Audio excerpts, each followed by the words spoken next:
Our marriage always seemed flawless on the surface. Natalie and I were the couple others envied at dinner parties. Her radiant smile, my quick wit, our shared love for travel and adventure. We fit the ideal image. It was the kind of union you saw in magazine ads. Perfect on the outside, but, as I would learn, riddled with fractures underneath. It began subtly, as these things often do. Natalie started working later than usual, claiming her new role at the marketing firm demanded more of her time.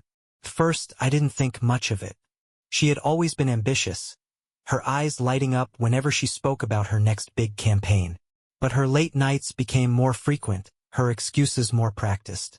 I noticed her growing dependence on her phone, the way she tilted the screen away when I walked into the room. It was a small thing, but it felt like the first tremor of an approaching quake. Then there were the changes in her demeanor. Natalie had always been attentive, her laughter ringing out like a melody during our late-night talks. But now, her responses felt hollow, her eyes distant even when we sat across from each other. It was as if a shadow had fallen between us, imperceptible to anyone else but all too real to me. The day I found the first clue, I wasn't looking for anything. I was cleaning out the car, something Natalie had begged me to do for weeks. Beneath the passenger seat, wedged between a loose receipt and an old granola bar wrapper, I found a hotel key card. It was branded with the name of a boutique hotel in the city, one we had never stayed at together. My mind raced, leaping to conclusions I didn't want to entertain. Perhaps it was from a work meeting or a gift from a client. But the nagging doubt lingered. That night, as Natalie slept beside me, I held the key card in my hand, the cold plastic sending chills down my spine. I couldn't shake the feeling that it symbolized something far larger than its physical size. The days that followed were a haze of suspicion. I began noticing things I might have ignored before. The way Natalie's smile felt forced, the perfume that lingered on her clothes when she returned from late meetings. I told myself I was imagining things, that my mind was fabricating doubts where none existed. But the hotel keycard had planted a seed, and it was growing roots. One evening, Natalie came home later than usual, her cheeks flushed as though she'd been running. She offered an explanation about a demanding client, but her words felt scripted, her eyes flickering away from mine. As she moved to pour herself a glass of wine, I noticed a smudge of lipstick on the collar of her blouse. It wasn't her shade. The world tilted slightly then, as though I was looking through a funhouse mirror. The person I thought I knew so well seemed suddenly unfamiliar, her actions and words taking on a new, sinister context. I decided I couldn't ignore my suspicions any longer. If Natalie was hiding something, I had to know. It began with small acts of surveillance. I checked her phone when she left it unattended, but her messages were either innocuous or deleted. I followed her one evening when she claimed to be working late, watching as she drove into the city and parked near the boutique hotel. She entered alone, her posture tense, her steps hurried. I sat in the car for what felt like hours, my mind cycling through every possible scenario. When she finally emerged, she wasn't alone. A man followed her out, his hand briefly touching her back as they walked to their cars. He was tall, impeccably dressed, and entirely unfamiliar. My chest tightened as I watched them exchange a few words before parting ways. The ease between them spoke of familiarity, of shared secrets I wasn't privy to. That night I didn't confront her. Couldn't. Instead, I lay awake, staring at the ceiling as my mind replayed the scene over and over. Who was he? What did he mean to her? And most painfully, what did it mean for us? The next clue came in the form of an email. Natalie had left her laptop open on the kitchen counter, and while I'd never been one to invade her privacy, my desperation overpowered my principles. I scanned her inbox, my heart pounding with guilt and dread. Most of the messages were mundane, filled with client updates and team meeting notes. But then I saw his name, Andrew. The subject line was innocuous, a simple follow-up. But the message itself told a different story. It was written in coded language, the kind of playful back and forth that hinted at something more. Looking forward to our next adventure, he'd written, followed by a winking emoji. I felt the blood drain from my face as I read the email again and again, searching for a way to interpret it as anything other than what it was. But there was no other explanation. Andrew was the man from the hotel, the man who had become a shadow in our lives. And Natalie was hiding him from me. Confronting Natalie was both inevitable and impossible. The weight of what I discovered hung between us, coloring every conversation, every glance. I wanted to scream at her, to demand answers, but I was paralyzed by fear. What if I was wrong? What if I wasn't? The truth felt like a double-edged sword, one that would cut me deeply no matter which way it swung. In the end, I decided to wait. I needed more than circumstantial evidence, more than a hotel keycard and a cryptic email. If I was going to confront her, I needed the full truth. And so I began to plan. After discovering Andrew's name and the email, my days became a blur of suspicion and secrecy. I found myself consumed by the need to uncover the full extent of Natalie's betrayal. Yet, I couldn't let her know what I'd found. If this was going to end, I needed more than fragments of suspicion. I needed the entire picture. The email offered me a starting point. Andrew's name was an anchor, something I could dig into. I began searching online, combing through social media, professional directories, and anything else that might reveal who he was. His LinkedIn profile came up first. A marketing consultant, polished and professional, with a list of clients that included Natalie's firm. There was nothing incriminating about his profile, but as I delved deeper, I noticed a pattern. His posts, slick, carefully curated, often referenced meetings in the same cities Natalie had visited during her work trips. The timeline matched. Every time she claimed to be attending a conference or meeting a client, Andrew's posts placed him in the same location. Coincidence felt increasingly unlikely. One post stood out. It featured a photo of a rooftop bar, the city skyline glittering in the background. Andrew was smiling, a glass of wine in hand. The caption read, "Nothing like good company and a perfect view." In the comments, someone had written, "Who's the lucky companion?" His response was a winking emoji. It was vague, but my gut told me there was more to the story. I saved the photo, adding it to the growing file of evidence I was compiling. Every new discovery made the truth feel more tangible, yet more unbearable. One evening, Natalie mentioned another late meeting. This time, I decided to follow her. My heart pounded as I watched her leave the house, her heels clicking against the pavement with the confidence of someone who believed they were untouchable. I gave her a few minutes head start before slipping into my car and trailing her. She drove into the city, the route familiar now.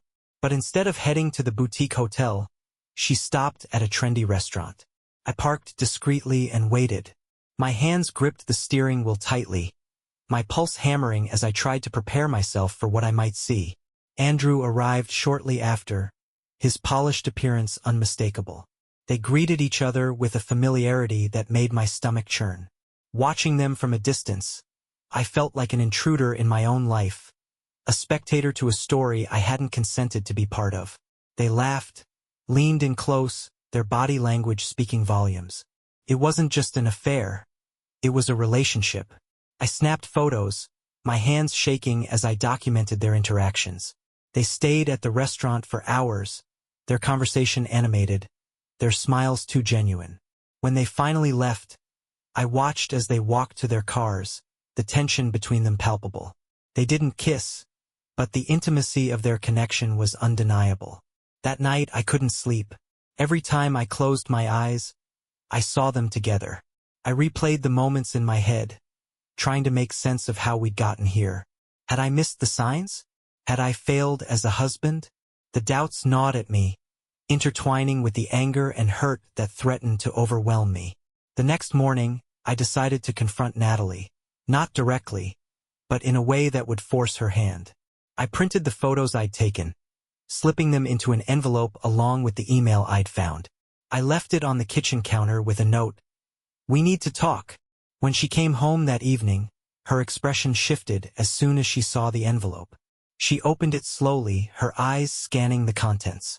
Her face paled, and for a moment, I thought she might deny everything. But instead, she sat down silently, her hands trembling as she folded the photos back into the envelope. Natalie admitted to knowing Andrew, calling him a colleague and a friend. She insisted their relationship was professional, that the photos were misleading.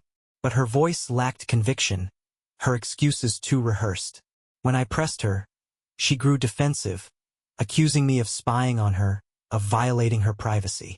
Her deflection only fueled my suspicions. I wanted to believe her, to cling to the hope that this was all a misunderstanding. But the evidence spoke louder than her words. The timeline, the photos, the email, they painted a picture she couldn't explain away. In the days that followed, our interactions grew colder. She avoided me, retreating into her office or leaving the house without explanation. The distance between us, once subtle, now felt insurmountable. I couldn't shake the feeling that I was losing her, that the woman I'd loved for years was slipping away. One afternoon, while Natalie was out, I found myself drawn to her office. The envelope with the photos was still on her desk, untouched since our confrontation. I opened it, hoping to find some clue, some sign that she'd written a response or tried to explain herself. Instead, I found something else. Beneath the envelope was a notebook, its pages filled with notes and sketches. Most of it was mundane, related to her work. But toward the back, I found a series of journal entries. They were fragmented, written in hurried handwriting, but their content was damning. She wrote about Andrew, about their meetings and the feelings she couldn't ignore. She described the thrill of being seen, the excitement of something new. But she also wrote about the guilt, the weight of deception that was slowly suffocating her. She didn't justify her actions, but she didn't condemn them either. She was torn, caught between two worlds, unable to fully commit to either. Reading her words felt like a punch to the gut. They confirmed what I'd suspected, but they also revealed a side of her I hadn't seen before. She wasn't just betraying me, she was betraying herself.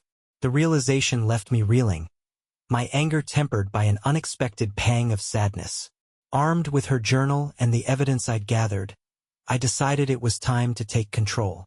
I couldn't continue living in limbo, caught between suspicion and denial. I needed answers, closure, and a path forward, even if it meant tearing everything apart to find it. I planned a confrontation, one that would leave no room for half-truths or deflections. Natalie would have to face the reality of her actions, just as I had faced them. And once the truth was out, we would decide whether there was anything left to salvage. The day I chose to confront Natalie, I felt a strange mix of apprehension and determination. The house was quiet, the weight of the impending conversation pressing down on me like a storm cloud.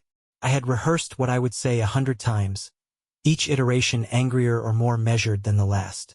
When she walked through the door that evening, her expression weary but neutral, I knew there was no turning back. I began calmly, placing the journal and the photos on the table between us. Her eyes flicked to them, her expression freezing as if she'd been caught in a trap. I told her I wanted the truth, not excuses or deflections. Her shoulders sagged under the weight of the moment, and she nodded, sitting down across from me. What followed was the most difficult conversation of my life. Natalie confessed to the affair, confirming what I'd already pieced together. She spoke about Andrew, how they had met during a project, how their connection had started innocently but deepened over time. She described the exhilaration of being with someone who made her feel alive, who reminded her of a version of herself she thought she'd lost. Her words were raw, tinged with regret and self-loathing. But her confession didn't stop there. As she spoke, it became clear that Andrew wasn't just a lover. He was something more. She revealed that he had been pressuring her into decisions that jeopardized her career, convincing her to redirect resources, sign questionable contracts, and even share confidential information. The affair, she admitted, had started as an escape, but had quickly spiraled into something darker and more manipulative. As Natalie's story unfolded, I began to see the broader picture. Andrew wasn't just a man who had stolen my wife's attention. He was a predator who had used her vulnerabilities to further his own agenda. Her journal entries, her late-night meetings, the trips to the boutique hotel. They were all pieces of a puzzle that revealed a calculated effort to exploit her for personal gain. My anger, which had been directed squarely at Natalie, began to shift. I couldn't excuse her actions, but I also couldn't ignore the role Andrew had played in manipulating her. It was a bitter realization, one that left me grappling with conflicting emotions. How could I hate her for falling into his trap when I could see how expertly it had been set? Determined to protect herself and salvage what was left of her career, Natalie agreed to help me expose Andrew. She shared everything she knew about his operations, the deals he'd orchestrated, the companies he'd defrauded, and the people he'd used along the way. Together, we compiled a dossier of evidence, a detailed account of his schemes and deceptions. But confronting Andrew directly was a risk. He was charming, influential, and well-connected. If we mishandled the situation, he could spin the narrative to his advantage, painting Natalie as a willing participant and me as a vengeful husband. We needed a plan that left no room for doubt, a way to expose him that would force accountability. Natalie reached out to Andrew, arranging a meeting under the guise of discussing a new project. She played her part flawlessly, her tone light and professional as she invited him to a private conference room she'd reserved. Meanwhile, I coordinated with a private investigator, someone who could document the encounter and provide an unbiased account of what transpired. The day of the meeting, my nerves were frayed. I watched from an adjacent room as Natalie greeted Andrew, her posture confident but tense. The investigator had set up recording devices, ensuring that every word, every gesture was captured. As they spoke, Natalie steered the conversation toward the questionable contracts and deals he had coerced her into signing. Andrew's demeanor shifted as the discussion progressed. At first, he was charming, dismissive of her concerns. But when she pressed him, his facade cracked. He grew defensive, his tone sharp as he tried to deflect responsibility. It was clear he hadn't anticipated this level of pushback, and his frustration began to show. At the peak of the conversation, Natalie revealed the evidence we had compiled. She laid out the contracts, the financial records, and the communications that painted a damning picture of his actions. Andrew's reaction was a mix of shock and anger. He accused her of betrayal, of trying to ruin him out of spite. But his protests rang hollow against the mountain of proof we had amassed. When the investigator entered the room, introducing himself and presenting the recordings of their conversation, Andrew's confidence evaporated. He realized he was cornered, his carefully constructed image crumbling before him. Watching him squirm brought a grim satisfaction, but it also highlighted the depth of his deceit. He wasn't just a manipulator. He was a criminal who had left a trail of devastation in his wake. The evidence we provided to the authorities set off a chain reaction. Andrew's schemes were exposed, his connections to fraudulent deals and unethical practices unraveling in the public eye. Former colleagues and victims came forward, adding their voices to the growing chorus of accusations. His reputation, once untouchable, was in tatters. For Natalie, the fallout was more complicated. While her cooperation with the investigation earned her some leniency, she still faced scrutiny for her role in Andrew's schemes. The media painted her as both a victim and an enabler, their narratives often conflicting. She resigned from her job, choosing to step away from the industry she'd once loved. Our relationship, too, was forever changed. The betrayal, the lies, the manipulation, they had driven a wedge between us that couldn't simply be removed. But as we worked together to expose Andrew, a sliver of understanding began to grow. Natalie's remorse was genuine, her efforts to make amends heartfelt. It didn't erase the pain, but it allowed room for something new, a fragile but real attempt to rebuild. Therapy became a cornerstone of our recovery. We spoke about the cracks in our marriage that had allowed someone like Andrew to exploit us. We confronted the ways we had failed each other, the ways we had let resentment and complacency fester. It was a painful process, but it also offered hope. For the first time in years, we were truly communicating. Months after Andrew's downfall, I received an anonymous email. It contained a single line: "You think it's over, but you've only scratched the surface." Attached was a document that detailed another layer of Andrew's operations, one that implicated people far beyond Natalie's firm. The implications were staggering, suggesting that his schemes were part of a much larger network. As I stared at the screen, a new realization began to take shape. This wasn't just about Andrew, Natalie, or me. It was about a system that thrived on deception, one that had ensnared countless others in its web. The fight wasn't over, it was only just beginning. The anonymous email shook me to my core. I read the attached document repeatedly, trying to make sense of what it revealed. Andrew wasn't just a manipulator operating on his own.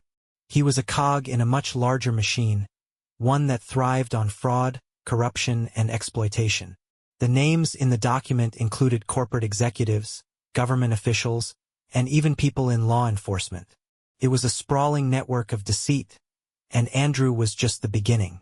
I shared the email with Natalie, who was equally stunned. If we thought exposing Andrew had been difficult, this revelation made it clear that we were now facing something far more insidious. The stakes were no longer just about us or our relationship. This was about dismantling a system that had ensnared countless lives. The weight of it was almost too much to bear. Our first step was to verify the information in the document. Eric, my friend and the investigator who had helped us bring down Andrew, became an essential ally once again. His tech skills and resourcefulness proved invaluable as we cross-referenced names, accounts, and transactions. The patterns were undeniable. Money moved between shell companies, contracts were awarded without oversight, and whistleblowers who had tried to speak out had been silenced through lawsuits or intimidation. One name stood out among the rest: Oliver Chambers, a prominent business magnate known for his philanthropic ventures and clean reputation. According to the document, Oliver was one of the central figures in the network. His public persona was a mask for the vast corruption he orchestrated behind the scenes. If we could expose him, it would be a significant blow to the entire operation. To bring Oliver down, we needed more than the document. We needed irrefutable evidence that connected him to the fraud. Natalie's access to industry contacts became crucial. Though she had distanced herself from her old job, she still had relationships with people who worked closely with Oliver. Using her connections, we learned about an upcoming gala he was hosting, a fundraiser for one of his charities. It would be the perfect opportunity to gather more information. Natalie and I devised a plan. She would attend the gala under the guise of reconnecting with her former colleagues, while Eric and I worked behind the scenes to intercept communications and gather evidence. It was a risky move, but we didn't see another way. If Oliver and his associates realized what we were doing, the consequences could be catastrophic. The night of the gala arrived, and Natalie dressed the part of a confident professional returning to the fold. She slipped on an elegant dress and practiced her smile in the mirror, but I could see the tension in her posture. As she left for the event, I couldn't shake the feeling that we were stepping into dangerous territory. Eric and I monitored the event from a nearby location, using equipment he had set up to intercept emails and messages sent during the gala. The attendees included high-profile figures from various industries, their conversations guarded but revealing. We captured snippets of discussions about contracts, favors, and coded references to financial dealings. It was clear that the gala wasn't just a fundraiser. It was a nexus for the network's operations. Meanwhile, Natalie mingled with the crowd, her every move deliberate. She struck up conversations with key players, steering the discussions toward Oliver and his activities. At one point, she managed to slip away and access an office where sensitive documents were kept. Using a hidden camera, she photographed contracts, correspondence, and ledgers that linked Oliver to the fraud. As Natalie returned to the main event, she ran into Oliver himself. He greeted her warmly, his charm as disarming as ever. Their conversation seemed light-hearted on the surface, but I could see the unease in her eyes. Oliver was testing her, probing for weaknesses, his instincts sharp as a predator's. Natalie held her ground, deflecting his questions with practiced ease. It was a tense moment, and I held my breath, praying she could keep her composure. After what felt like an eternity, Natalie excused herself and left the gala. She met Eric and me at our designated rendezvous point, her hands trembling as she handed over the camera. The relief in her eyes was palpable, but it was clear the experience had shaken her. We now had the evidence we needed, but the danger was far from over. The documents Natalie had obtained were explosive. They showed direct links between Oliver and the network's activities, including payments to offshore accounts, contracts awarded to shell companies, and coordinated efforts to silence dissent. Armed with this evidence, we reached out to a trusted journalist known for exposing corporate corruption. She agreed to help us bring the story to light, understanding the risks involved. As the story broke, the fallout was immediate. Oliver's carefully curated image crumbled under the weight of the revelations. His associates scrambled to distance themselves, their own secrets unraveling in the process. Investigations were launched, lawsuits filed, and arrests made. The network, once untouchable, began to fracture. But the victory came at a cost. Natalie's involvement in exposing Oliver made her a target. She received threats, her reputation dragged through the mud by those who sought to discredit her. The stress took its toll on both of us, the cracks in our relationship widening under the pressure. We argued more frequently, the weight of our shared burden pushing us to our limits. One night, as we sat together in the dim light of our living room, Natalie broke down. She admitted that while she was proud of what we had accomplished, she couldn't escape the guilt and regret that consumed her. She spoke of the choices she'd made, the trust she'd broken, and the parts of herself she feared she'd lost forever. Her vulnerability was both heartbreaking and healing, a reminder that even in the face of unimaginable challenges, we were still human. Just as we began to find a semblance of normalcy, another twist emerged. One of Oliver's associates, desperate to avoid prosecution, approached us with new information. He claimed that the network extended further than anyone realized, involving figures at the highest levels of government and industry. The implications were staggering, suggesting that our battle was far from over. As I listened to his story, I felt a familiar sense of dread and determination. The fight against corruption and betrayal wasn't a battle that could be won overnight. It was a marathon, one that required resilience, courage, and the willingness to face the abyss. The associate's confession was a bombshell, one that transformed our fight against Oliver's network into something far more complex. As we sifted through the new evidence, it became clear that we were dealing with corruption on an unimaginable scale. The documents detailed backroom deals, illicit campaign funding, and layers of bureaucracy designed to shield the most powerful players from accountability. The implications were staggering, and the weight of what lay ahead threatened to crush us. But despite the odds, we pressed on. Natalie and I had come too far to back down now. For the first time in months, we felt united in purpose, even if the cracks in our relationship hadn't fully healed. Exposing the full extent of the network became our mission, not just for justice, but as a way to reclaim the parts of ourselves that had been fractured by betrayal and manipulation. The final push. Our efforts to gather more evidence brought us closer to the heart of the network. Eric worked tirelessly, hacking into encrypted files and uncovering a treasure trove of information. Among the data were recordings of meetings, financial transactions, and even correspondence implicating high-ranking officials. It was enough to topple governments and bring corporations to their knees. But with this newfound power came danger. Threats against Natalie escalated. Anonymous messages warned us to stop digging, to back off before we found ourselves in over our heads. One night, I returned home to find the front door ajar and the contents of our living room overturned. It was a message clear and unmistakable. The network was watching and they wanted us to know it. We reported the incident to the authorities, but their response was lukewarm at best. It was clear that the rot ran deep, and we couldn't rely on traditional channels to protect us. We doubled down on security, installing cameras, changing passwords, and ensuring we were never alone. The fear was palpable, but so was our resolve. The public reckoning. With the evidence in hand, we reached out to the same journalist who had helped expose Oliver. This time, the stakes were even higher. The journalist's team worked with us to verify the information, their newsroom buzzing with the gravity of what we'd uncovered. They promised to release the story in phases, ensuring that the network's attempts to discredit or suppress it would be futile. The first article dropped like a thunderclap. Headlines screamed of corruption at the highest levels, naming names and laying bare the mechanisms of the network's operations. The public's reaction was swift and visceral. Protests erupted, demanding accountability from those in power. Investigations were launched, resignations tendered, and alliances shattered. It was chaos, but it was also progress. As the days turned into weeks, more articles followed. Each one revealed another layer of the network's deceit, implicating figures who had long been considered untouchable. The fallout was immense, and while many of the guilty tried to spin the narrative in their favor, the weight of the evidence made it impossible for them to escape unscathed. Amid the public chaos, Natalie and I faced our own reckoning. The intensity of our shared mission had brought us closer, but it hadn't erased the pain of the past.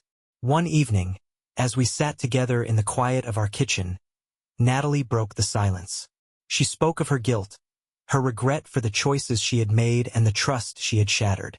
Her words were raw and unfiltered, and for the first time, I saw the full depth of her remorse.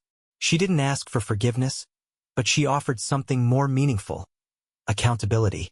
She acknowledged the harm she had caused, not just to me, but to herself. It was a moment of vulnerability that cut through the tension that had lingered between us. In that moment, I realized that while I couldn't forget what had happened, I could choose how to move forward. Forgiveness, I learned, wasn't about absolution. It was about letting go of the anger and resentment that had weighed me down. It was a gift I could give myself, even if the scars remained. Just as we began to find a semblance of peace, another revelation emerged. One of the recordings Eric had uncovered included a voice we hadn't recognized before. It belonged to a woman named Helena, who had been instrumental in orchestrating many of the network's schemes. But what shocked us most was her connection to Andrew. She was his sister. The discovery reframed everything we thought we knew. Andrew hadn't just been a manipulative opportunist. He had been a pawn in a larger game, his actions guided by Helena and her associates. His relationship with Natalie, while genuine in some ways, had also been a calculated move to gain access to her firm and the resources it provided. The layers of manipulation were dizzying, and the realization left us both reeling. With Helena's involvement exposed, the network's final defenses crumbled. She was arrested along with several of her co-conspirators, and their attempts to escape justice were thwarted at every turn. The world they had built, one of lies and exploitation, was finally collapsing. For Natalie and me, the end of the network marked the beginning of a new chapter. We sold the house that had become a symbol of our pain and moved to a quieter town where we could start fresh. Natalie found work with a nonprofit, using her skills to rebuild her reputation and make amends for her past. I returned to my own career, finding solace in the steady rhythm of normalcy. Our relationship was far from perfect, but it was honest. We spoke openly about our struggles, our fears, and our hopes for the future. The road ahead wasn't easy, but it was ours to walk together. As I sit here writing this, I'm struck by the irony of it all. What began as a story of betrayal and heartbreak became something much larger. A fight for justice, a journey of self-discovery, and a testament to the resilience of the human spirit.